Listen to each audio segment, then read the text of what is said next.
e, sobretudo, essa forma de dizer que você está fazendo isso porque você está defendendo os princípios de Deus e da religião, Deus nunca iria concordar, né, de que uma mulher que foi estuprada e que é violentada, que ela seja passiva de uma pena maior do que o seu estuprador, do que aquele que a violentou, do que o seu algoz. Isso é algo que é terrível. Eu vi que a ministra Cida já se pronunciou, eu vi que várias mulheres estão fazendo o seu debate. Eu, pessoalmente, por uma questão de consciência, eu sou contra o aborto, mas eu entendo a necessidade de termos respeitado o marco regulatório que a Constituição já estabeleceu e que o Supremo também fez o reconhecimento desse direito legal das mulheres que têm a sua vida em risco, das mulheres que foram estupradas. Direto para o jornalista ou quer comentar, Marina? Não, pode ir. No momento que deveria. Houve, por parte da Câmara, uma covardia regimental. Votar um assunto dessa importância em 24 segundos, sem debate, sem justificar devidamente o regime de urgência, é uma covardia. E uma covardia dos legisladores, porque ignora temas que deveriam ser assuntados num debate que, por mais torto ou enviesado que seja a sua motivação, precisa ter lugar numa democracia saudável. Eu vou compartilhar aqui dados da advogada e professora da USP, a Luciana Temer, que foi ouvida pela Globo News, para a gente entender o fio da meada. 74% dos estupros no Brasil ocorre com meninas abaixo de 14 anos. Sim. Mais de 70% das violências sexuais no Brasil, mais de 70% ocorrem dentro de casa. E 44% dessas violências dentro de casa por pais ou padrastos. Só para lembrar que esse segmento que quer criminalizar de uma forma covarde vulneráveis, menores de idade, que são vítimas dessa violência absurda, que o homem não conhece, porque se o homem tivesse ventre e engravidasse com estupro, não teria o desplante de aprovar algo desse nível. Agora, só para deixar claro... Não, diria mais. Se homem no Brasil engravidasse, o aborto já estava permitido. É uma covardia. Esses são os especialistas. Isso aí é a fina flor, né, que a gente tinha para poder fazer o nosso pãozinho de bostil. Então vamos lá. O tema todo mundo sabe. Não precisamos falar aqui, né? A nossa bancada conservadora, porque agora a gente tem um Congresso conservador, eles estão passando um projeto, um PL, que é um PL que torna o aborto, a partir de 22 semanas de gravidez, um crime de homicídio, né? Equiparado ao homicídio. Então, vitória do povo de Deus, né? Então, agora essas vagabundas que... desculpa. Eu vou fazer todo esse comentário sem tiltar, sem coringar e sem xingar. Bom, pode manter aí a Valentina na sala, serei educado. Então, estão colocando aí o aborto a partir de 22 semanas como um crime equiparado ao homicídio, né? E o crime de homicídio no Brasil, você tem pena que pode ir até a pena de 30 anos, né? E aí isso está sendo celebrado como uma vitória da direita, vitória do conservadorismo, vitória de Deus, vitória da igreja, vitória dos cristãos, vitória de tudo que é bom, vitória do bem e derrota do mal. Como a minha opinião é sempre não, mas na maioria das vezes a minha opinião ela é contrária à opinião dessa galera da direita e brasileira, sempre foi assim, então isso é algo que eu fico tranquilo. De vez em quando alguém ressuscita um tweet meu lá de 2009, 2012 e me manda, eu fico feliz, porque eu vejo que eu estou defendendo as mesmas ideias retardadas de sempre. Então vamos lá, o que eu acho desse PL aí? Eu acho uma bosta. Para resumir, se você tiver com pressa, de repente você quer dormir, queria só saber minha opinião é essa, eu acho uma bosta. Então, se você tem tempo, vamos lá, deixa eu explicar um pouquinho aí melhor. Depois eu vou comentar aqui as falas. Fiz 4 anotações aqui das falas que o Celino nos agraciou aí de assistir. Então vamos lá. Primeira coisa, há uma confusão no Brasil. Há uma confusão e dessa confusão participam positivamente os conservadores, tradicionalistas, isso que no Brasil se chama de direita, né? Eles participam positivamente, ou seja, eles ajudam na confusão.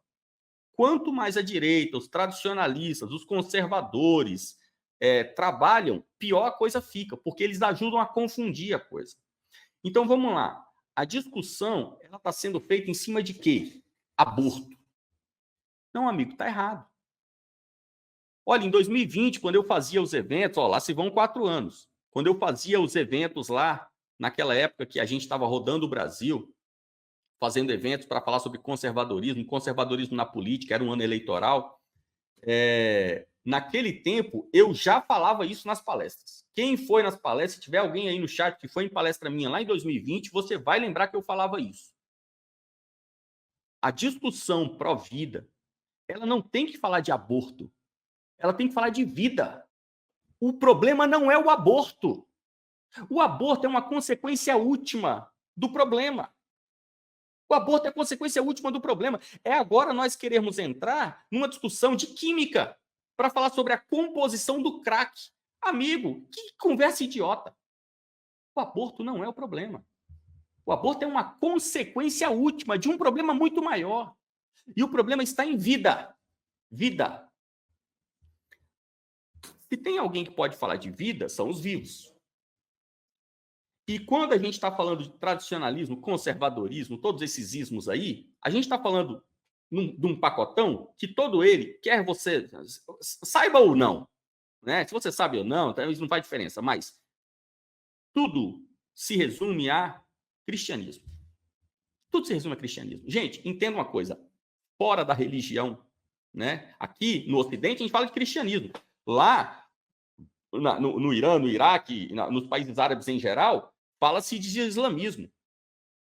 Você tirando a religião, não sobra conservadorismo. Você tirando a religião, não sobra tradição. Seja tradição árabe, seja tradição ocidental, seja tradição russa. Se você tira a igreja russa da Rússia, não sobra tradição russa. Se você tira o islamismo da Pérsia, não sobra tradição persa. Se você tira o cristianismo do Ocidente, não sobra tradição ocidental. Então, primeiro aqui, vamos deixar isso aqui claro, tá bom? Não existe um tradicionalismo, um conservadorismo religioso. Não existe. Então, aqui você já faz uma peneira. Todos os conservadores aí que não são cristãos exemplares, tá? Eles são picaretas. Tá bom? Primeira coisa. Então, vamos lá. Então, me desculpem, mas essa minha argumentação aqui, acerca do tema, ela vai envolver muito religião, tá? Então, se você é um cara que é ateu ou que não gosta de religião, você vai achar a minha opinião uma opinião ruim, tá? Não tem como desassociar. Não tem como eu falar de um bebezinho no ventre da mãe, com 2 meses, o coraçãozinho batendo, ele se desenvolvendo, e você tirar a religião. Se você tira a religião, o coraçãozinho dele para de bater, tá bom? Aquilo ali não é só glóbulos vermelhos nascendo ex nihilo. Então, você veja só, as pessoas que estão querendo se colocar como a salvação da lavoura, que são os conservadores, os tradicionalistas, eles não sabem do que eles estão falando. Eles estão falando de aborto e não deveriam estar falando, eles deveriam estar falando de vida. Porque a vida é um tema exclusivo nosso.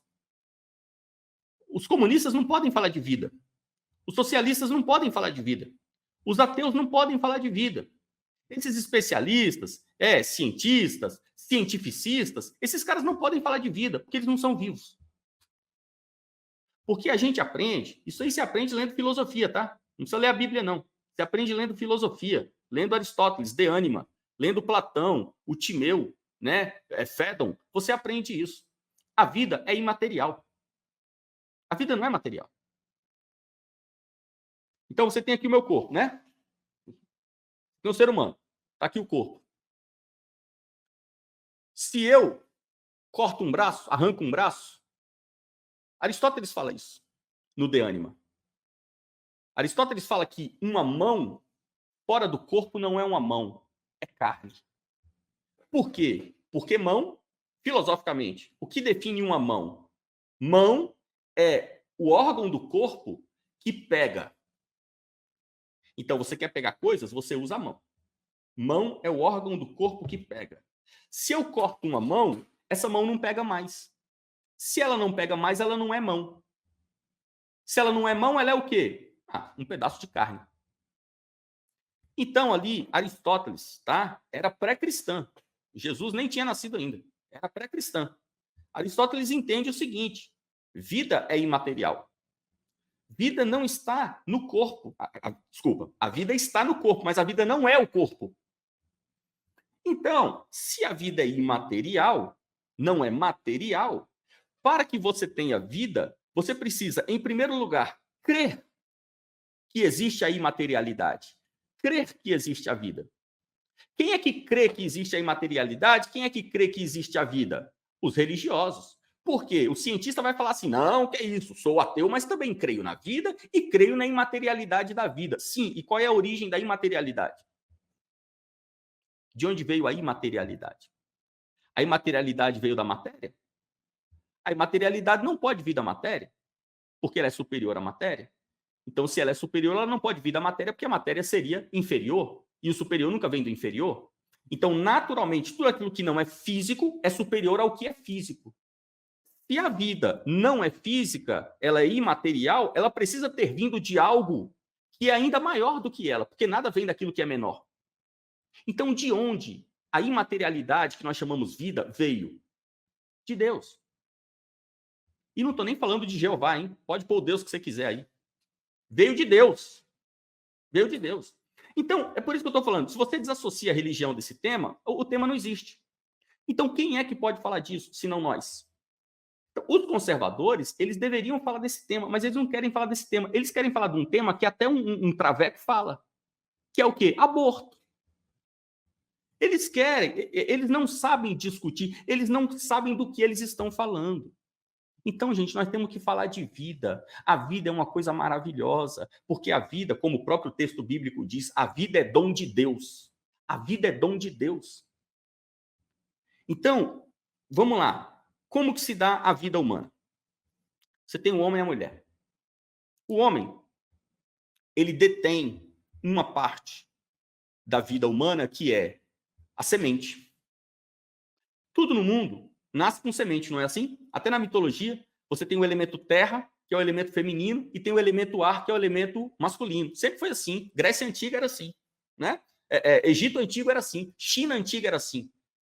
O mundo sempre entendeu, né, que a terra é um ser feminino e que o ar é um ser masculino. Então, o homem, né, o ser humano, homem, o macho, ele tem a semente. A mulher não tem semente. Uma mulher não consegue semear outra mulher.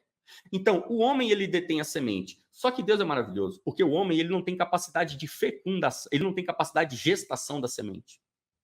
Então, Deus, ele separa a vida em dois corpos diferentes. O corpo masculino e o feminino. O homem, ele tem a semente, mas ele não consegue gestar a semente. A mulher, ela tem um aparelho de gestação da semente. Só que ela não tem a semente. Então, o homem precisa se unir à mulher. O homem deposita a semente na mulher. E a mulher pega a semente do homem e faz a gestação daquela semente pelo tempo determinado, pelo tempo necessário. Então, a mulher vai ficar 9 meses fazendo a gestação daquela semente. Agora, olha que coisa curiosa. E de onde vem a vida? De onde vem a imaterialidade?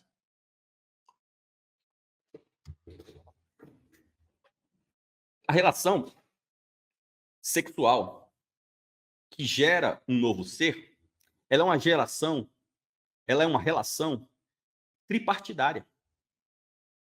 Ela é uma relação na qual se envolve o macho com a semente, envolve a mulher com o ventre para conceber a semente e envolve Deus, que é o doador da vida. A vida não vem do macho. A vida não vem da fêmea. Quando a mulher está grávida, a mãe está grávida, e o bebezinho está chutando ali, está se mexendo, ele está se mexendo por quê? Porque ele está vivo. Mas de onde veio essa vida? Se a vida é imaterial. E você, mulher, você é um ser físico, material. O seu marido, o pai da criança, ele é um ser físico, material. A vida é dom de Deus.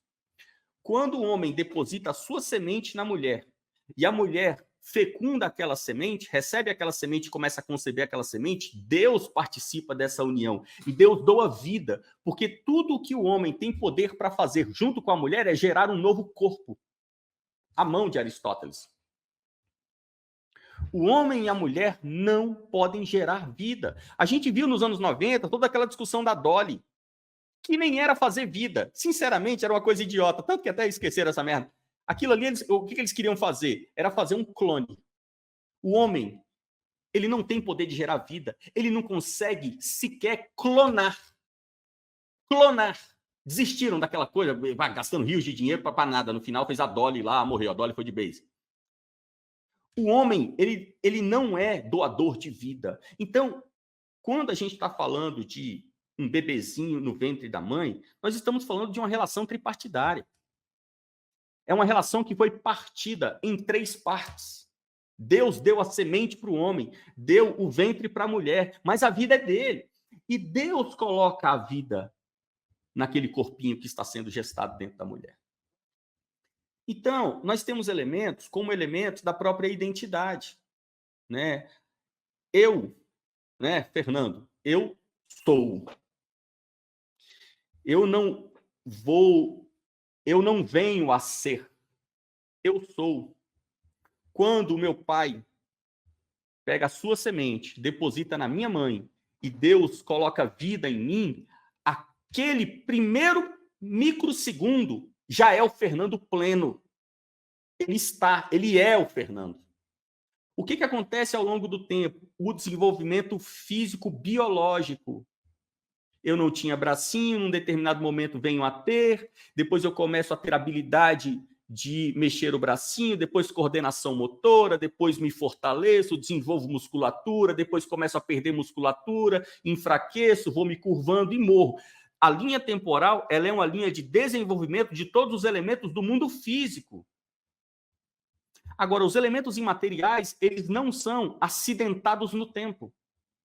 Ou seja, o eu que sou verdadeiramente, ele já é em absoluto desde o seu primeiro segundo de existência.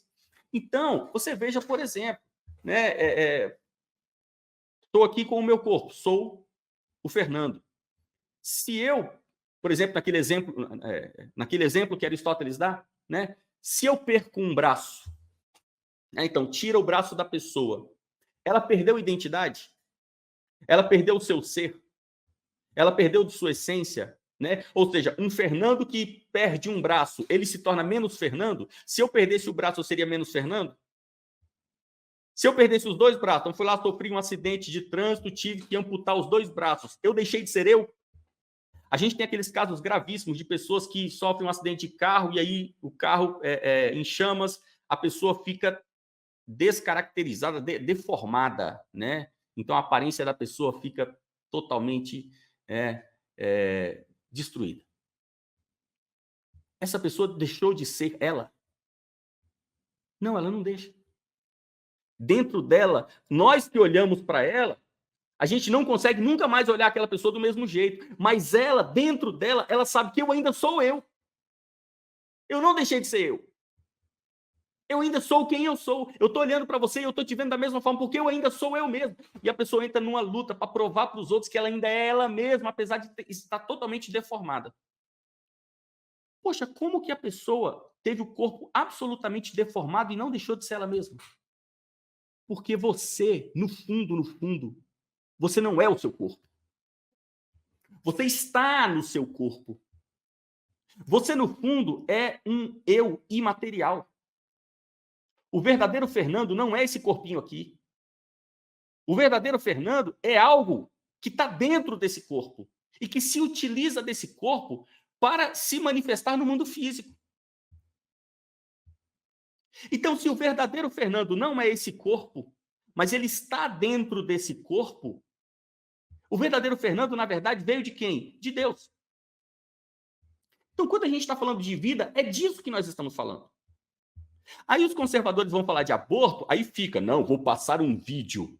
O vídeo mostra o médico cortando os bracinhos do bebê. Agora eu quero ver se você vai aprovar o aborto. Eu vou te contar como que é o método de aborto com a injeção de ácido. Você vai ver. Aí você vai ver. Bando de idiota. Bando de tolo, não sabe do que está falando. Fernando, mas a gente tem que levar a discussão nesse sentido, porque se a gente não levar a discussão nesse sentido, não adianta, aí não vai passar. Eu quero que se lasque a discussão, eu quero que se lasque se vai passar ou não. Sabe por quê que os conservadores, eles querem que passe? Sabe por que toda essa luta? Sabe por que todo esse desespero? Porque esses conservadores são os caras mais chatos do cacete.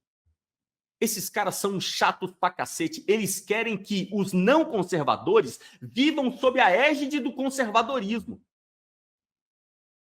Eles querem que o cara que é traveco, o cara que é prostituto, que é maconheiro, o cara que é ateu, viva sob a égide de Deus. São pessoas que, não, mas eu sou católico, eu sou cristão, eu sou da bancada evangélica, eu sou contra o aborto. Né? PL já, né? Aí o PL passa e as pessoas fazem uma oração, Deus, obrigado, o PL passou, não teremos mais criancinhas morrendo. Amigo, o cristianismo, ele não é uma filosofia de combate ao pecado no mundo. Você tá maluco? O cristianismo é a pregação do evangelho. O cristianismo, ele não é uma pregação de bem-estar do corpo. O cristianismo não é uma filosofia que busca a paz mundial. O cristianismo não é uma batalha contra a prostituição, contra o pecado, contra o erro. Você nunca vai encontrar Jesus. Você nunca vai encontrar os apóstolos andando pela rua e falando, parem de pecar. Vocês estão pecando demais, para de pecar. Por que não existe isso? Porque no fundo, amigo, eu vou te falar uma coisa.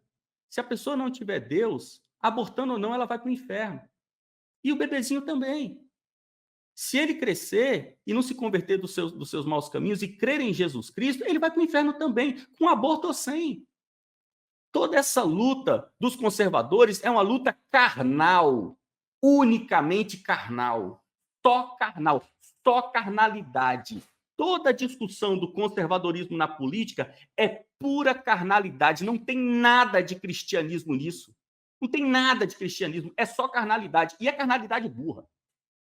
É gente que se diz cristã querendo que o cara que é traveco viva como um cristão. Amigo, a mina é piriguete? A mina é piriguete, quer sair, quer transar bastante?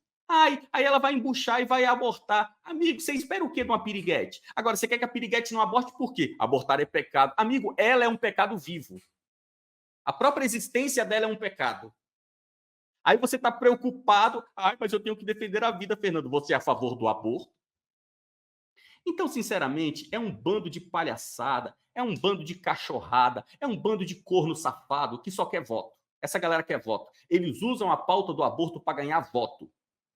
É só disso que se trata. Do que a gente tem que falar? Então, vamos lá. Vamos entrar aqui nas argumentações, né? Então, vamos lá, Fernando. Então, diga aí do que a gente deveria falar, então. Você quer que eu pregue o evangelho na Câmara dos Deputados? Não é isso. Seria ineficiente. Então, vamos lá. Você vê que a Marina, que se diz evangélica, né? E ela até, corajosa pra cacete, ela até falou que ela é contra o aborto. Ela tá falando assim, ela pegou o briefing da esquerda. O briefing da esquerda é: por que a gente não pode aprovar o PL? Porque esse PL é um absurdo. Ele coloca a pena para a mulher que aborta maior do que a pena do estuprador que a estuprou. Então, vamos lá. Sempre que você for participar de uma discussão, você tem que saber o seguinte. O ponto mais importante de uma discussão é a premissa. O ponto mais importante de uma discussão é a premissa. Essa premissa está errada. Gente, quem é que aborta no Brasil? É a menininha de 14 anos que é estuprada? Não. É a piranha que enche o rabo de corote e transa no banco de trás de um Celtinha 2 portas. Essa é a menina que aborta. Quem aborta no Brasil é véia de 30 anos, que se separou do marido e abriu um perfil no Tinder e tá dando mais do que chuchu na cerca.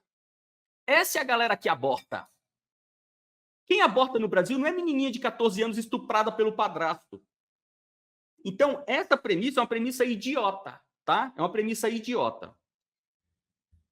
Segundo ponto, a pena para a mulher que aborta é maior do que a pena do estuprador. Amigo, vamos lá. Dosimetria de pena. Você tem 2 crimes, estupro e homicídio. Pode pôr a pena que você quiser. Sinceramente, eu quero que estuprador se lasque. E homicida também. Por mim, se você quiser colocar estupro, pena, 2.000 anos, tô junto. Tamo junto. Aí você quer colocar homicídio bem menos, metade, só 1.000 anos, tamo junto. Vamos votar junto. Não tem problema. Agora, é um retardo da parte de alguém acreditar que existe um crime que deve ter uma pena maior do que o crime de homicídio. Porque homicídio é a cessação da vida.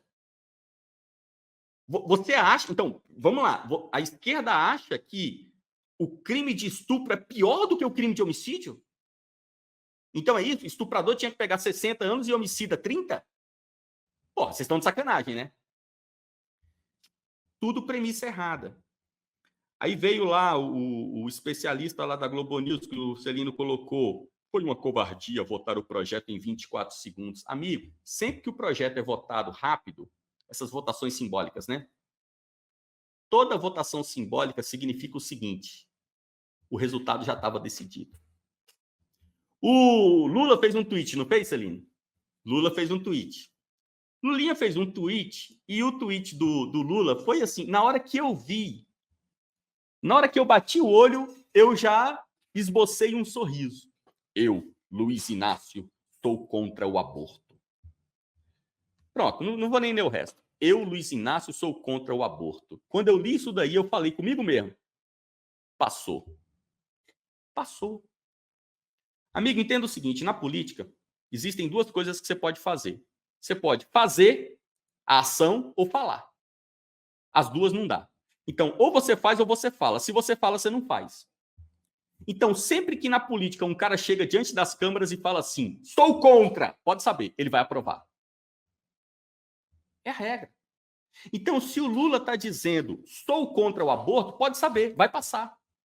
E vai passar com a ajuda do PT. Todo mundo vai passar isso daí.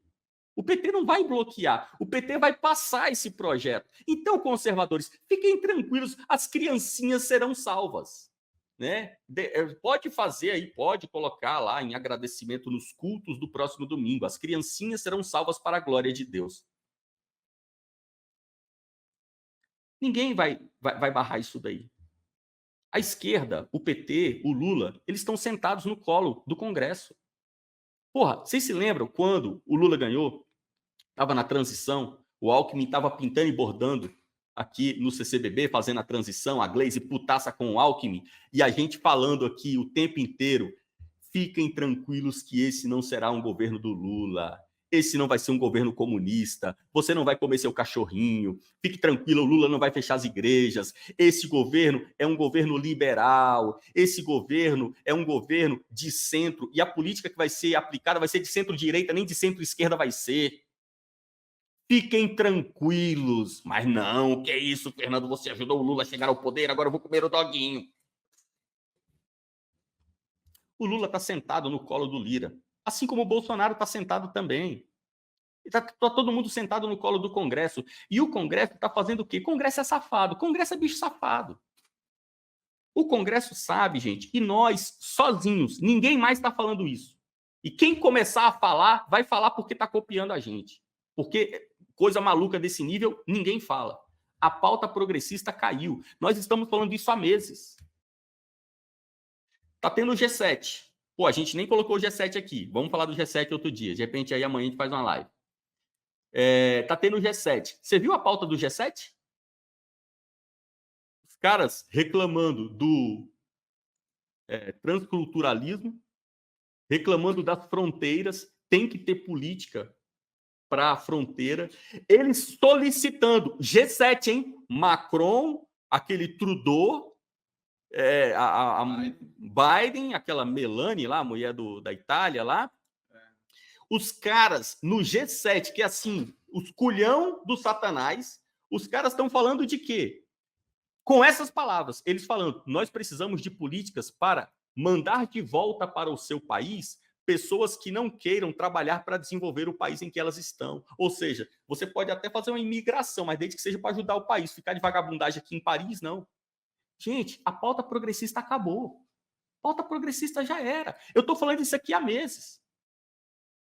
Então, Fernando, mas o Lula falou, a Marina falou, amigo, falar qualquer um fala o que quiser. Falar, basta ter boca. Eu quero ver fazer. A pauta progressista acabou. Pauta progressista vai ser só gogó daqui para frente. O que vai valer agora? O que vai valer agora, o conservadorismo, o Congresso está fazendo o seguinte, o Congresso já entendeu, gente, isso é o Ocidente inteiro. O que o povo pensa? O povo pensa à direita. O povo em todo o Ocidente pensa as pautas da direita. O povo concorda com a direita. Se o povo concorda com a direita, o que Congresso faz? Parlamentar, congressista faz? Congressista precisa de voto. O cara que mais precisa de voto é deputado. Então, deputado precisa de voto. O que deputado vai fazer? Todo deputado vai virar conservador. A gente vai ver esquerda conservadora agora. A gente vai ver esquerda conservadora. Então, bicho, esses caras, eles vão ficar defendendo o posicionamento que o povo quer que seja defendido. Você vai ver maconha, aborto, transexualismo, todas essas sacanagens, vai ser tudo revertido. E vai ser revertido com o voto da esquerda também. Porque se a esquerda não reverter, ela não ganha mais nada nesse país, no Ocidente inteiro. Graças a Deus, né? O especialista falou uma coisa ali que essa aí foi legal. Um tema importante como esse precisa ser debatido democraticamente com o povo. Amigo, me cite um tema. Me cite um. Pode escolher o que você quiser. Me cite um tema que foi debatido no país com o povo. O povo fala obrigado eu. Você vai debater com um cara que fala obrigado eu. O povo vota no BBB. Eu não quero debater com o povo. O povo é burro. Você vai debater com gente burra? Não importa a opinião do povo. A democracia é assim. O povo fica retardado porque você acaba com a vida intelectual. Como o povo fica retardado, você não vai debater com eles, não é? Vai debater com o retardado? Então o que você faz? Você faz o que você quiser. Então não tem como debater esse tema com o povo. Imagina a opinião do povo. Meu Deus do céu, tenho medo de ouvir.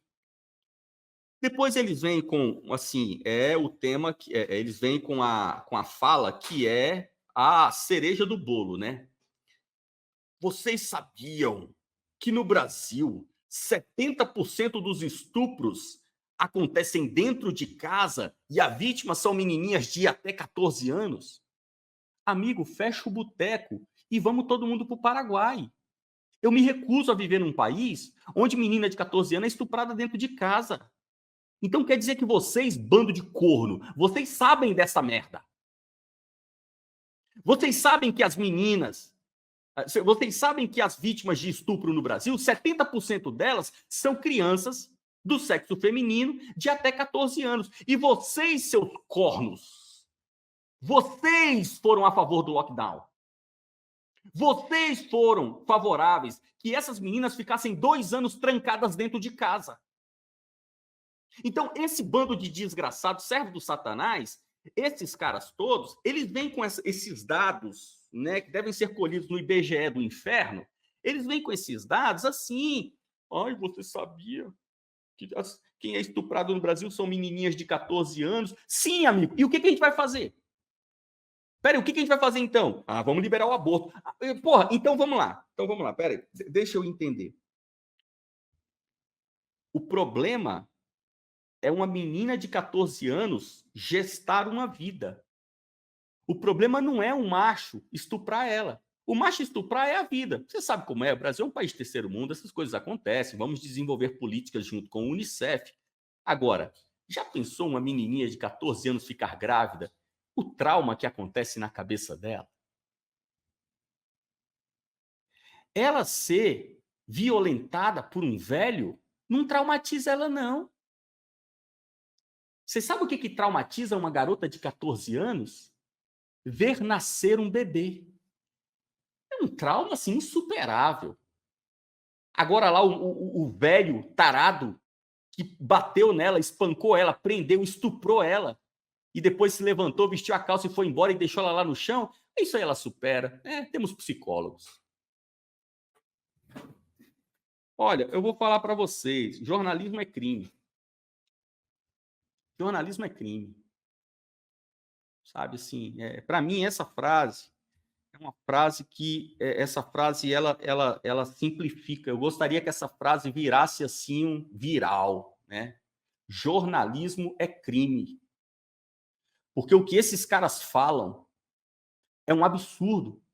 O que esses caras falam atenta contra a própria vida no país. Porque se a sociedade adotar o pensamento que o jornalista tem, a sociedade, a gente vai voltar para os tupinambá. A gente vai começar a socar uns aos outros e depois a gente vai começar um processo antropófago. Então não dá, bicho. Jornalismo é crime. Esses caras, que são um bando de puta véia, que fica só repetindo o que os partidos políticos falam, porque esse cara, ele não falou isso porque ele acredita nisso. Esse cara falou isso porque o Partidão mandou. Aí o Partidão manda, porque o Partidão banca toda a imprensa, o Partidão fala, esses caras repetem. Porque um cara, ele não tem um nível de retardo tão alto a ponto de falar uma groselha dessa de próprio produto mental. Então, gente, eu acho assim que eu falei bastante coisa e eu acho que não ficou nada faltando aí desse tema não, hein?